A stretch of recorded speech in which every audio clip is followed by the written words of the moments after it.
اعوذ باللہ من الشیطان الرجیم بسم اللہ الرحمن الرحیم 10 رجب المرجب کو امام محمد تقی علیہ السلام کی ولادت باسعادت کا دن ہے، اور اس سلسلے میں تمام مومنین کو امام علیہ السلام کی ولادت باسعادت کی، تمام عالم اسلام کو ولادت باسعادت کی مبارکباد پیش کرتے ہیں۔ خالق کائنات نے امام جواد علیہ السلام کو مولا رضا کے علم کا وارث قرار دیا۔ امام جواد علیہ السلام جب پیدا ہوئے تو امام علی رضا علیہ السلام کی عمر مبارک 47 سال کی تھی، تو اس ٹائم امام علیہ السلام کو خالق کائنات نے بیٹا عطا کیا۔ ایک امام علیہ السلام کو طعنے بھی دیتے تھے کہ آپ کی اولاد نہیں ہے۔ ایک ایسا بندہ بھی تھا جس نے خط لکھ دیا کہ آپ کی اولاد نہیں ہے، لہذا آپ کی امامت میں شک پہ جاتا ہے۔ تو امام علیہ السلام مسکرا کے اس کو جواب دیا۔ امام فرماتے ہیں کہ ان قریب خالق کائنات مجھے ایک بیٹا عطا فرمائے گا جو میرا وارث ہوگا، جو حق و باطل کے درمیان تمیز قائم کرے گا۔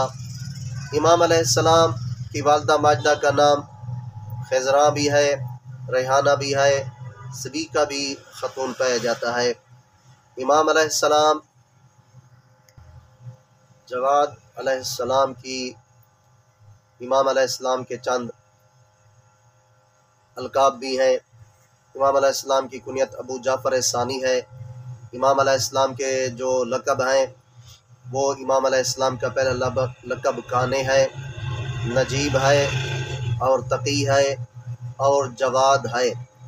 ائمہ طاہرین میں سے امام محمد تقی علیہ السلام کی عمر کم ترین ہے، یعنی 25 سال کی عمر میں امام علیہ السلام کی شہادت ہوئی، لیکن کمالات و فضائل، علوم آل محمد، احکام آل محمد، دین خدا کو پہنچانے میں امام علیہ السلام نے بہت زیادہ محنت کی۔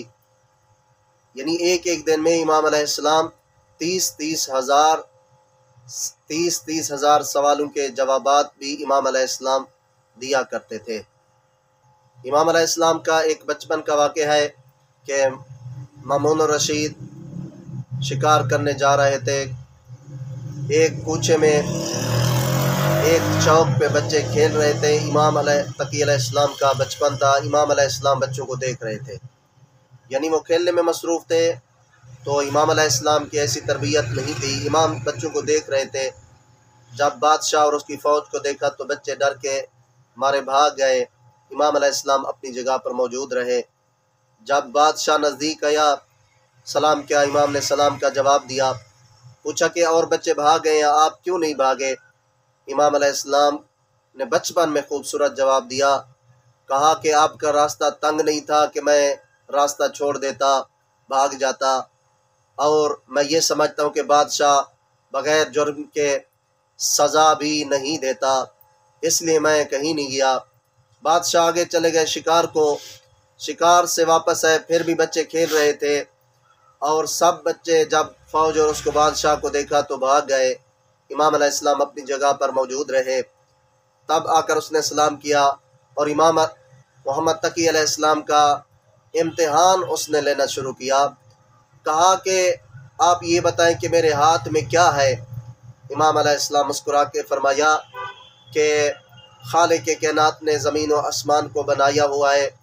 زمین و آسمان کے درمیان بادل اٹھتے ہیں، اور بادل جب اٹھتے ہیں تو ان بادلوں میں چھوٹی چھوٹی مچھلیاں ہوتی ہیں۔ دنیا کے بادشاہ شکار کرنے جب جاتے ہیں تو شکار کر کے مچھلی ہاتھ میں لے کے آ کے زمانے کے اور وقت کے امام کا امتحان لیتے ہیں کہ بتا ہمارے ہاتھ میں کیا ہے۔ تو مامون الرشید بادشاہ نے پوچھا آپ کس کے فرزند ہیں؟ امام مسکرا کے فرمایا کہ میں علی رضا کا بیٹا ہوں۔ تب مامون الرشید نے امام علیہ السلام کو گلے سے لگایا اور کہا علم بھی آپ کے پاس ہے، اور علم کے وارث بھی آپ ہیں۔